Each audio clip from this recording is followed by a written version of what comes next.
Hello, Internet. Brent Justice here with the thefpsreview.com. I hope you're having a blessed day today. I am sitting here with the AMD Computex 2024 press briefing. This is going to go over all the announcements that AMD is going to be announcing at Computex this year. These are not launches, however. Just note the launches will be coming later in July. This is just announcements for the launches. But let's go over everything here. I'm going to do a quick overview of this presentation. It is quite long. This will just be a quick overview and rundown of the slides. If you want a more detailed commentary and explanation, check out our written article on our website at thefpsreview.com. I will have a link in the description for that, but we have more detailed information from our press meeting with AMD that we can share in that written article. So check that out for a more detailed commentary. But let's quickly go through this. AMD starts off by saying how it has its hand in all things from connectivity, healthcare, industrial, all these industries and segments, all the way down to gaming, to the PC, and of course AI. You're going to hear a lot about AI from cloud to enterprise to PC. They are there. AMD sort of has this three-prong approach where they have this portfolio of training and inference compute engines that they combine with an open and proven software capabilities, with an AI ecosystem that has a deep co-innovation with their partners. So you're going to hear a lot about that. Now there's two new architectures today that are going to herald these innovations, and that is the Zen 5 next-gen architecture for CPUs and AMD's XDNA 2 for its next-gen NPU cores. You're going to hear a lot about that today. So Zen 5 for the CPU architecture, XDNA 2 for the NPU or AI architecture, let's call it. And for that, you've got the AMD Ryzen gaming CPUs and the AMD Ryzen AI PCs, and there's going to be processors for that. So both of these are going to be based on the Zen 5 architecture. So we have a synergy between architectures on the desktop and on the mobile processors as well.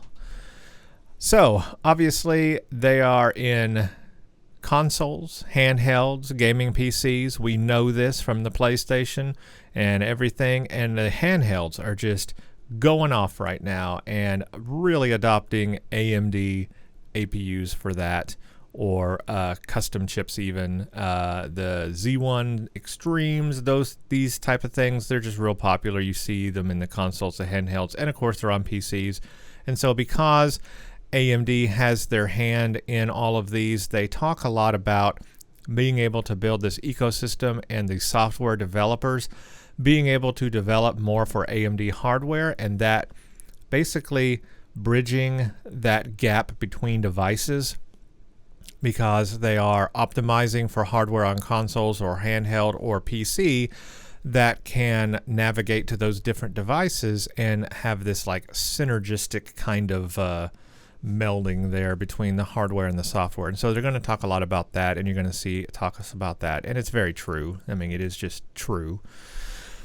So here's the big thing you all are probably here for. Granite Ridge is being announced. So this is what the Ryzen 9000 series was called before. It was called the Ryzen 9000 series, and now we know that's what it's going to be called. AMD Ryzen 9000 series. We are obviously skipping the 8000 series because that is in the APUs. That's the APU naming now, and the 9000 series will stand for the desktop CPUs. And so this is going to be the new Zen 5 desktop CPUs on the AM5 platform, still supporting PCIe 5.0 and DDR5, of course, and again, AM5 platform. Now, the big thing about these CPUs is the Zen 5 architecture. AMD is, and I am quoting, have a sweeping update with the Zen 5 architecture. This is a sweeping update compared to Zen 4, and that is, quote, what they said. So in this Zen 5 architecture, you have improved branch prediction, accuracy, and latency, higher throughput with wider pipelines and vectors, deeper window sizes for more parallelism. So this is an actual architectural iteration over Zen 5. What does this allow? It allows for up to 2 times instruction bandwidth, 2 times data bandwidth, L2 to L1 and L1 to FP, and AI performance with their AVX 512 throughput. They're going to talk a lot about the AVX 512 and how the improvements in that is just a whole lot versus the previous generation. But these are basically architectural improvements that bring along an IPC improvement. Now, you can talk about IPC in different ways, instructions. It is measured in different ways, and obviously the application that is being tested is going to vary on that IPC difference. Gaming is going to be different from an application, which is going to be different from a multi-threaded application, which is going to be different from a single-threaded application. So this is going to be a range. And the way AMD is calculating at this time is a geomean versus Zen 4, and they are giving a, quote, 16% IPC uplift for PCs of that geomean versus Zen 4. But as you can see here, that's going to vary. A synthetic benchmark like Geekbench may be very high, 35%, Blender very high. But then you go down to a game like Far Cry 6, 10%. So this is going to vary per application, and we're really going to have to test this versus the 7950X and the 7000 series and just see really how this stacks up in synthetics and gaming, because it's going to vary for games. It's going to be different. But 16% is the quoted IPC number for the Zen 5 architecture, and that's what they're giving. So the cream of the crop, the top SKU, is the Ryzen 9 9950X. This is the 16-core, 32-thread CPU, up to a 5.7 gigahertz boost, 80 megs of L2 plus L3 cache, so that's combined cache, 170-watt TDP, that's the same TDP as a 7950X, so the same power.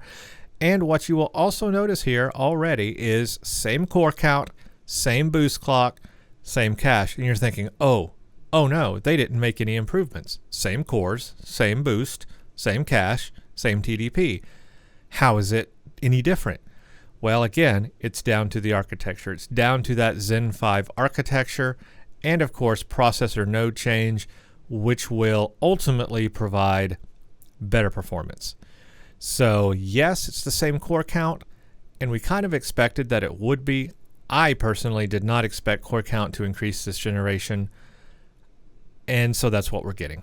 But it's down to that architecture change that you're going to see the improvement. Now, that's for the 9950X. However, it's going to be a little more interesting for the other CPU variants here, and we'll go through those models here in a second. So AMD is comparing here performance of the 9950X versus the 14900K competition, and they are showing uplifts in everything they have tested. Procyon, Puget, Cinebench, Handbrake, Blender, all of those benchmarks. Gaming as well, Borderlands to Horizon Zero Dawn, 4% up to a 23%. So as you can see, it's going to vary based on the game, but now this is again versus the competition, not versus the 7950X.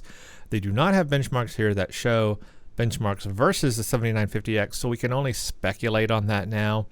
They don't have anything to show what that's going to be.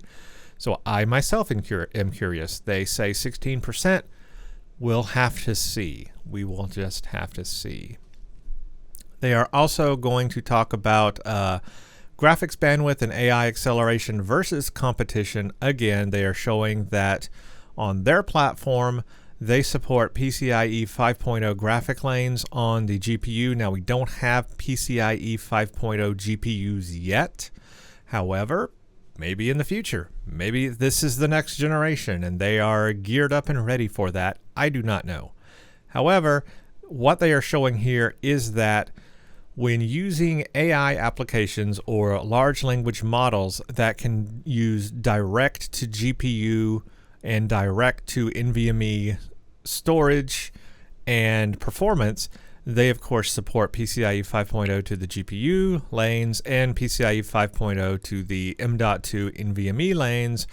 So if you're using that triangle of GPU to CPU to M.2 storage, they support PCIe 5.0 bandwidth all throughout that triangle, and that's going to be very important for, pushing large language models across all those buses. And they are showing that they obviously have the advantage for that on their platform. Now let's talk about the platform, the AM5 platform. This one needs a little bit of discussion because this is quite exciting. A lot, and I mean a lot of people have been concerned about AMD's commitment to the AM5 platform. So let's first start off with the AM4 platform. AMD does have a precedent now with the AM4 platform of it being a long-term platform. Starting in 2016 and continuing, it's now 2024 and on into 2025, because as we're going to show in a second, there are even some more AM4 processors they are releasing or announcing today that will be released. So the AM4 platform, you can say, has lasted from 2016 and will last to 2025. That's incredible length of longevity on that platform. Well, with AM5, they are also saying this is going to be a longevity platform, a long platform. Now, originally in the Zen 4 launch, if you recall, when AM5 was first launched, AMD specified that the AM5 platform would be 2025 plus, and I looked it up to double check. It said 2025 plus. Now, a lot of people were concerned because, well, okay, that definitely means Zen 5 will be on AM5, but is that it? Is that all there is to it? 2 iterations of CPU, Zen 4, Zen 5 on AM5. Was that going to be the limit, right? Would Zen 6 be on AM5? Would we get 3 iterations or not? That was the question. AMD is here to say specifically right now, officially, they are extending, quote, extending the AM5 longevity through 2027 plus. Yep, you can see it right here on this graph, through 2027 plus. So they have extended that 2 years. So from 2025 to 2027, 2-year extension. And they've put a plus on there. They didn't just say 2025 or 2027 end.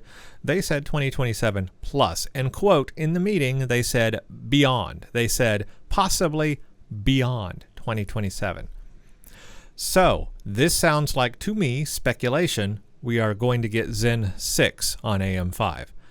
That should happen. So that would be 3 iterations. Zen 4, 5, 6. The real question now is, what about Zen 7? What about Zen 7? Could we see 4 iterations on it? I don't know, but through 2027 plus, so what does that mean to you? What does that mean to you? How do you interpret that? Does that mean Zen 7? That's going to be the real question. I think for sure we're going to get Zen 6, but Zen 7, ooh, good question. So we do need to keep in mind and think about this, however, and they did mention this. There are reasons to change to a new platform. For example, DDR6. If DDR6 came about, around 2026, 2027, who knows? I mean, that would be a reason to transition to a new platform because you would have to have a new socket for that. That would be a reason, right? But I don't know. Through 2027 plus, that's all I can tell you. That's what the slide says. That's what they're saying. Let's see if we can hold their feet to the fire on that one and see how that ends up, right? That's going to be real interesting. So anyway, I just want to really hone in on that because a lot of people were worried. And it definitely sounds like we're going to get 3 iterations on AM5 for sure. And now the question is, will we get 4 iterations? And how many iterations is enough? That's really a good question for commenting below. How many iterations is enough? How many iterations for you is enough on a platform to call it successful and long-term? Is it 2? Is it 3? Is it 4? Is it 5? How many? How many is enough? All right, let's move on. All right, so with this new announcement, AMD is also going to announce two new chipsets. We've got the X870 and X870E chipsets. So you'll notice we are skipping the X from the X600 chipsets, because right now, current max chipset is X670E. We are skipping 700. We are skipping the 700 series. We're going straight to 800. You can theorize why they would want to do that, but for naming and competition's sake, I think you can understand that's why they're doing it. But X800, that's what we're going to see now. X870, X870E. These are the two new high-end chipsets. High-end. Right now, there is no talk about an X860 or X850 or X840 or 820 or anything like that. Just the two high-end chipsets right now. Again, still AM5. This is not a socket change. This is just a new chipset with new features. So same socket. But what you will notice here is that it's going to integrate USB 4.0. So we're going to now have USB 4.0 standard on X870 and X870E. So if you have an 870 or 870E motherboard standard, you get USB 4. Also, you now get PCIe Gen 5 and NVMe on 870 and 870E. So no differentiation between 870 and 870E, between, only having a Gen 5 graphics slot or only a Gen 5 NVMe slot or one or the other. No, now if it's 870 or 870E, you're getting both Gen 5 on graphics slots and NVMe. So important to note there. And also AMD is saying higher memory clock support with AMD Expo. We don't know exactly how high, maybe 8,000. I think that could be a standard we see is 8,000 megatransfers per second there with Expo memory. With the 870 and 870E motherboards, they should have better support and compatibility with that. So I'm hoping to see that, higher memory speeds. That could be important. It is also important to note that this chipset is backwards compatible with all the Ryzen 7000 series, so you can put Ryzen 7000 series anything on 870 and 870E. Also, you can put Zen 5 CPUs on anything X600 series chipset, X670E, and all the variants below that. So Zen 5 will work on the X600 series chipsets, and the Ryzen 7000 series CPUs will work on the X870 series chipsets. So all of it's forward and backwards compatible within that. So don't be worried about that. It's all going to work out. All right, let's talk about the processor SKUs that they are announcing today. And this is where I really want to talk about something important, and you might even notice that difference right now. But let's start. 9950X, 16-core, 32-thread, 5.7 max boost, 80 meg cache combined L1, L2, 170-watt TDP.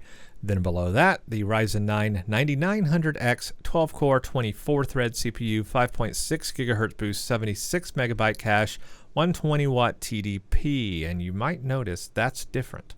We'll talk about that in a second. Ryzen 7 9700X, 8-core, 16-thread, 5.5 gigahertz max boost, 40 megabyte cache, 65-watt TDP. That's different too. Ryzen 5 9600X, 6 cores, 12 threads, 5.4 gigahertz max boost, 38 megabyte cache, 65-watt TDP again. Yes, let's focus on that TDP. So the 9950X matches all the specs with the 7950X.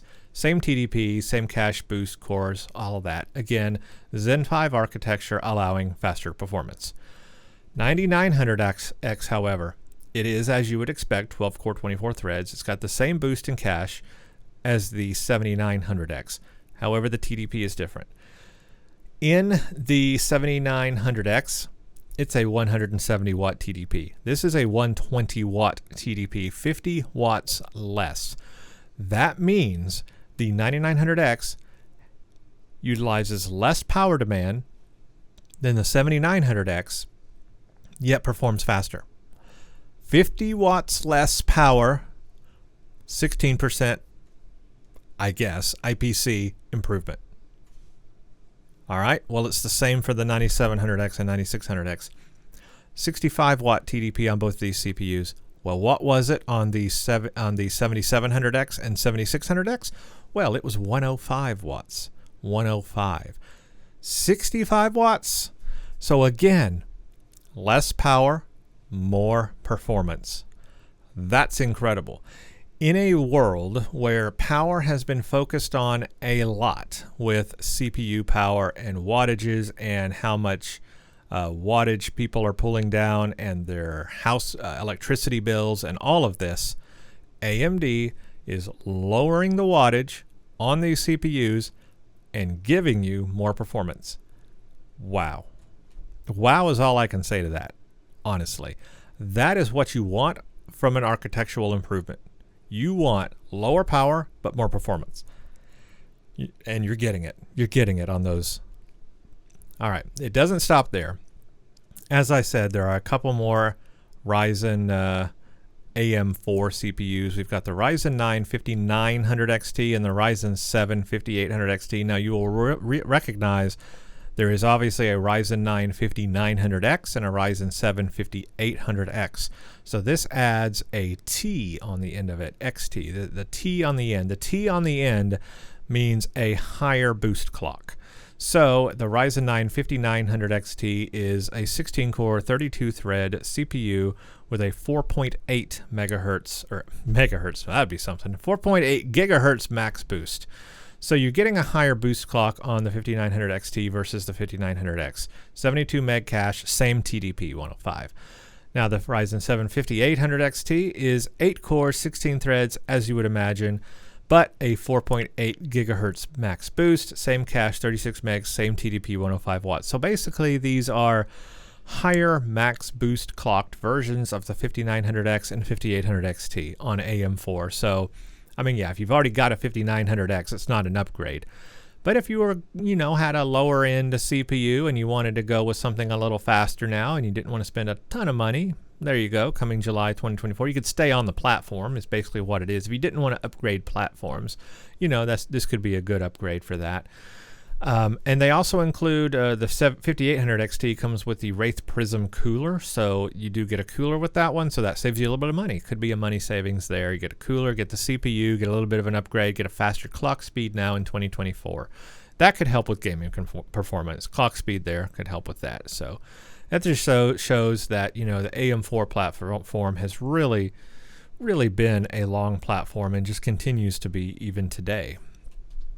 And they're just showing here that the 5900 XT versus the competition's 13700K can have, look, they're showing a 4% advantage here. I would just call this the same. It's very small, right? We'll just say it's the same performance as a 13700K. And then the 5800 XT versus the 13600KF. Again, the same performance in games. Cyberpunk, for some reason, is a bit of an outlier there at 12% higher, but pretty much the same performance as a 13600KF. So that's what they're showing there for that competition. All right, now let's switch to the AI PC. You're going to hear this a lot, and this is re-imaging the PC to be an intelligent and personal experience. We've got these next-gen APIs coming, and they're going to allow a lot of things, and a lot of that's going to be a personal AI assistant, especially with like the Copilot and Copilot Plus. You're going to see a lot of that. And AMD is going to talk about its NPU performance because in the mobile space, in the laptop space or the mobile space, the NPU is going to be important for efficiency. It's going to be important for doing these AI accelerations at an acceptable energy consumption. And AMD is really leading, I think, the way in NPU performance. For example, their first and second gen NPU performance was at the 10 tops with the 7040 series.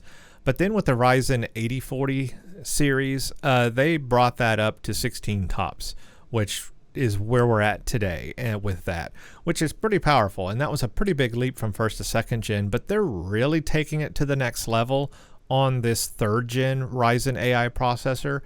They're saying here up to 50 tops. It's actually just a little bit less than that, but It's going to be accelerating. Look at that increase from 16 tops to what they're quoting here up to 50 tops.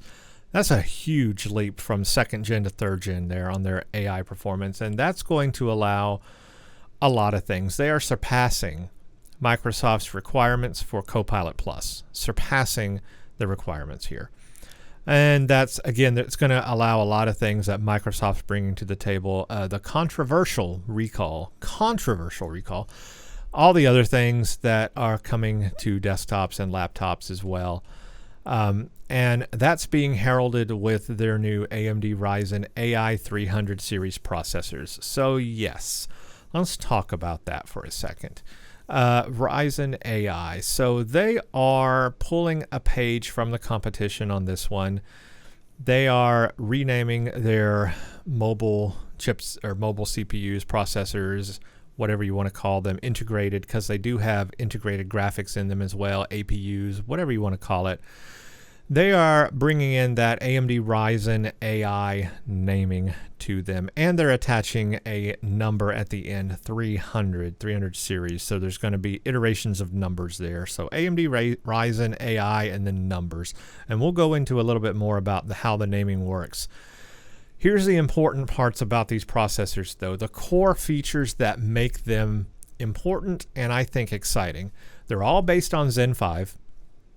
So right there, you have synergy with the desktop PC. You have the same CPU architecture, Zen 5.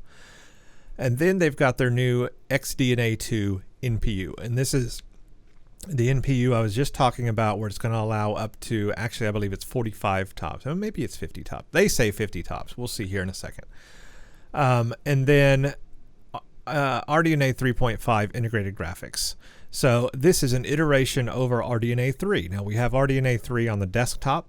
That is the desktop GPUs. This is 3.5. It's higher. There's something new about that. So you've got XDNA 2 NPU 3rd generation, and there's Zen 5 CPU cores. And so yeah, it is 50 tops. So I believe it's the Microsoft requirement for Copilot Plus. That's 45 tops. So AMD's NPU with XDNA 2 is up to 50 tops. So that exceeds then the Microsoft requirement of 45 tops for Copilot Plus.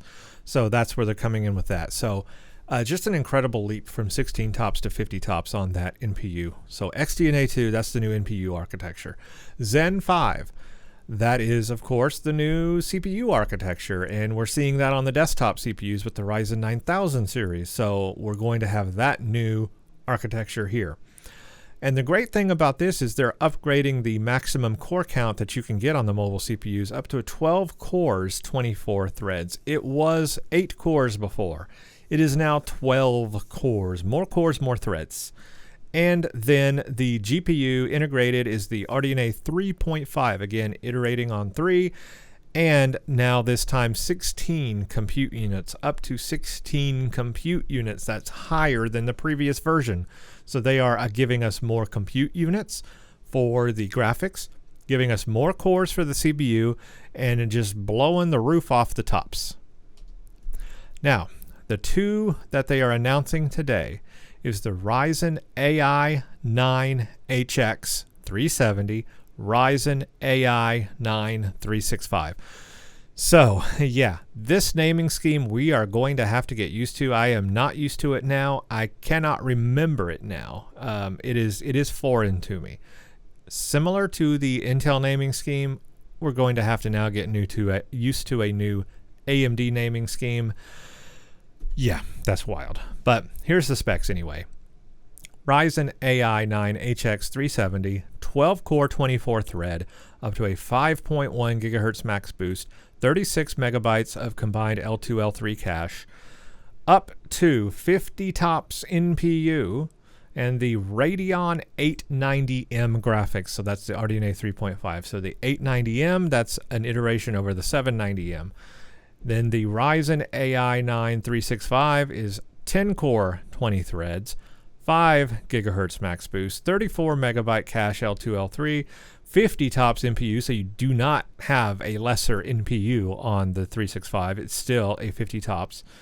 and the Radeon 880M graphics. So it is a tier down from the 890 graphics, but yeah, it's going to probably have less compute units, but still RDNA 3.5. So you do not get a decrease in the tops. The NPU is the same performance between both of these. So just a little bit less cores and less compute units. So those are the two new AI 300 series. And this is how the naming scheme works here. So you have the brand AMD Ryzen AI. They're all going to say AMD Ryzen AI. When you see that, you're going to know it's got an NPU on board. Then you've got the brand level 9HX, and you'll see 9H without the X or just 9. Here you can see AI 9. So you can see how that's going to change. And then the series. So you've got 370. Here's the series, and the SKU number is the last number or the last two numbers. So yeah, that's going to be something to get used to. And we'll just have to see how that plays out. But the branding you'll see on the laptops or mobile devices would be Ryzen AI 9, Ryzen AI 9 HX. HX denotes the top tier, the high end. 9 would be lesser than that without the HX. This is going to take some getting used to. Honestly, it's going to take some getting used to. But that's how it is. That's how it's going to be. And we can see here the compute units is 16 on the 890M and 12 on the 880M. NPU stays the same, but 16 and then 12. And then 12 core and 10 core. So that's exciting. And note, though, that these are Zen 5C cores. Now, that doesn't mean that they're any lesser than Zen 5 cores. That just means these are denser cores. So the clock speed's a little bit lower. But it's got the same features and the same architecture as Zen 5. So it's 8 Zen 5C, 6 Zen 5C, 4 Zen 5, and 4 Zen 5 cores. So that's how they divvy this up. It is 4 big Zen 5 cores here on both of them, and then 8 Zen 5 dense cores and 6 Zen 5 dense cores, let's just call it. These are a little bit lower clocked, but they're not lower in features. So keep that in mind. It's not like the E cores on Intel. They are not a different architecture. It's still a Zen 5 core. It's just a little bit lower clocked on 8 of them and a little bit lower clocked on 6 of them here. But you're still getting 4 fully clocked cores on these as well. So just note that you're going to see Zen 5C, but again, same architecture, just a little bit lower clocked because they're denser. That's it. That's the only difference. Okay, so let's talk a little bit about the XDNA 2 architecture. So this is the NPU in here. It's still made up of AI tiles, memory tiles, and how all that fits into the controllers and the fabric. But here they have increased up to 5 times the compute capacity, enabling twice the multitasking, and also in that they do realize that power efficiency is still the reason for NPUs. So they have up to 2 times the power efficiency with this new architecture. So you're getting way more performance, 5 times the performance, and at 2 times the power efficiency. So they have really improved upon this. And they are showing how their tops just maximize everything else that's out there right now. Snapdragon Elite X, Lunar Lake Anticipated, M4, 8040 series, their previous versions, everything, just 50 tops. They're at the max, top of the charts. They win. I mean, that's what they are saying, of course. In performance, 5 times faster than everything. They compare this to the 8945HS Ultra 7 155H. So there you go. A graph that really is kind of meaningless, but there it is. Bigger bar, better, right? Now, some things here that are important with the new XDNA 2 architecture, which I actually think is quite exciting, is the accuracy. So, as they mention here, and it's true, accuracy is critical for AI apps. Developers want to use 16-bit accuracy. The problem is performance, well, that is not so good at 16-bit. So they go to 8-bit, which gives you good performance, but not the best accuracy. So what has AMD done with XDNA 2? They have provided a brand new, world's first block FP16 inside the XDNA 2 architecture. And that means you get 16-bit accuracy with 8-bit performance. That's what they're saying. You get 16-bit accuracy with 8-bit performance, which should be very exciting for AI developers. You want to do these large language models with the accuracy and you want the performance. It's there. So that will, of course, have to be tested and seen. I'm not a developer. I don't know about it. It's over my pay grade. But hopefully we will see some testing out there from people in the know, and we will see if these claims are held true. Now, all of this, of course, is nothing without their partnerships. And so AMD is saying they've got 150 plus ISVs for 2024, just a ton of partnership in all of this. And of course, beating the competition, they're going to show leadership for Copilot Plus with their performance here in Geekbench, Procyon, Cinebench 3D Mark versus the Snapdragon X Elite, which will probably be compared very heavily to this. Also, the M3 as well, just showing performance advantages there. And of course, to the Intel, the competition 185H on that. So in gaming, because of RDNA 3.5, they are showing gaming leadership as well versus what Intel has in that mobile space. Now this is versus the Intel Core Ultra 185H, but in games they're showing 28%, 32%, 33, 38, 40, 47% in Cyberpunk versus the Intel. So an average of 36% they're saying here with RDNA 3.5. I do not know what is new in RDNA 3.5, what makes it different over RDNA 3, what new technologies is it bringing to the table. It's obviously just a half step, a half iteration until RDNA 4. Probably a few things they've learned about RDNA 4 and they've just said, oh, we can put this, attach this to RDNA 3 and now it gets a little bit better in these areas. I don't know what that is, but hey, it's more than what the desktop has, so it's better.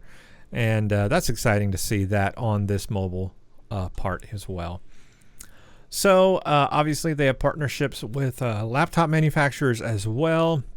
And we should be seeing new laptops being announced at Computex.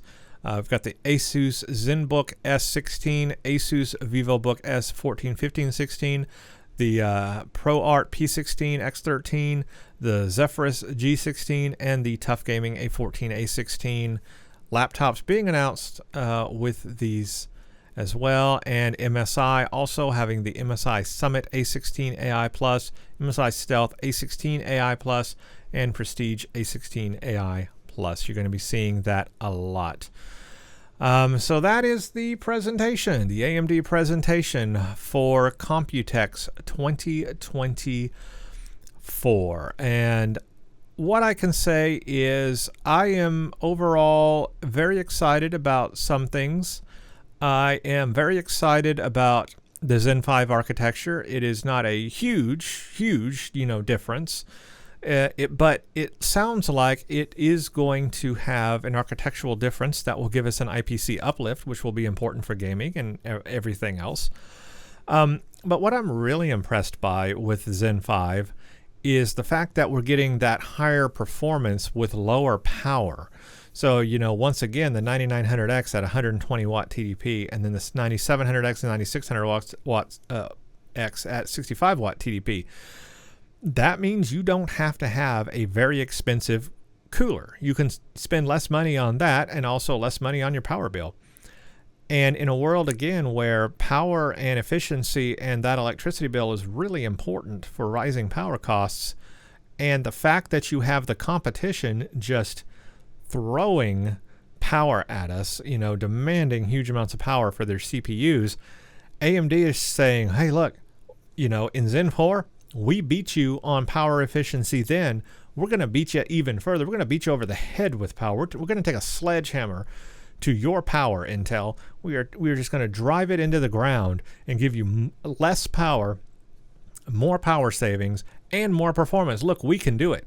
hey, you have to, they're saying Intel, you got to push more power into your CPUs to give us more performance. No, we can do better than that. We can actually reduce your power and give you more performance. Now that's incredible, right? So I think that's kind of the big takeaway for me personally. That's kind of what I'm seeing this as. This is like that's a big thing for me. I just really I gel with that a lot. So anyway, that's important there, and I think that's really cool.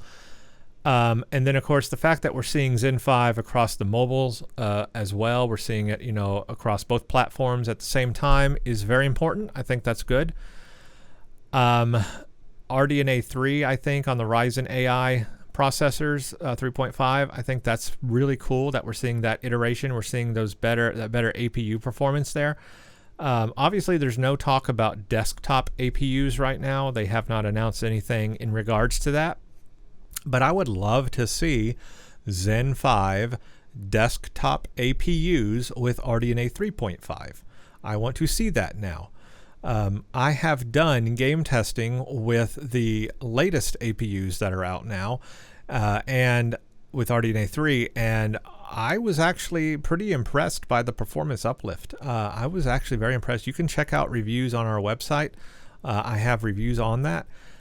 I was impressed by that, so I would love to see an iteration to 3.5 on the desktop APU. Just continuing to bring that up, is great. I think. So that's cool. There was no talk about the X3D chips today. X3D, when will we see it? Don't know. Have no idea. This, unless something was said in the keynote, this presentation does not talk about RDNA 4. This presentation doesn't talk about it. Will that be and there's something else at the end of the keynote? I don't know. This is being recorded before that. So if there is, yay. If not, okay. Rumors are we might be expecting RDNA 4, but I have no information as of this recording for RDNA 4. So again, if that was mentioned in the keynote, okay, great. And I look forward to seeing what that is. But at least in this presentation, nothing about RDNA 4. So that was the one thing left on the table for this presentation. But I'm looking forward to this next generation. I'm also liking the longevity of the platform, AM5. The fact that they're extending it should alleviate a lot of tension in people's minds. I think that will really, I think, seed AM5 as being a platform that people can now clamor onto. If people were, waiting to upgrade because they didn't know if AM5 was going to be a long-term platform, I think maybe that can be taken away now. You don't have to think that the platform is going to just go away quickly. I think now you can have confidence that this will be a long-term platform. I think we're definitely going to get, Zen 6 on this platform. Zen 7 will be the question, but I think for sure Zen 6. So great. If you need to upgrade, now is a good time. You do have the new X870 and X870E chipsets with USB 4 support now, so that should be good. And maybe those chipsets will also see higher memory clock speeds, more compatible memory clock speeds with Zen 5. So that could mean higher memory finally, and maybe better performance because of that. So that's great to see as well. I do really like the Ryzen AI 300 series. On paper, now the naming scheme, we can all say all day long how crazy the naming is, but as far as the hardware that's inside it, I think it's impressive. I think the NPU at 50 TOPS is pretty impressive. That 16-bit precision for the 8-bit performance is pretty exciting. Zen 5 architecture, pretty exciting. RDNA 3.5, pretty exciting. I think those things are really exciting, honestly. So I look forward to seeing how that's implemented and the performance of all those features. I think that's going to be real interesting. So those are all the announcements at AMD Computex 2024. Again, all of these things will be coming in July. We will have to wait just a little bit for that. I look forward to testing it. I hope we get samples and get to get all of those things tested, because I cannot wait. It's going to be an exciting summer for sure, and I look forward to it. Again, if you want to see a more detailed commentary on all these technologies, check out our written article on our website at thefpsreview.com. You can check it there. And of course, all our reviews will be published there on the website as well in time. So I just want to thank everybody for watching this video. If you like what you see here, consider subscribing, hitting the likes, all of those YouTube things. We appreciate it, and I hope you have a blessed day, everybody. Thank you for watching. Stay tuned for the next one.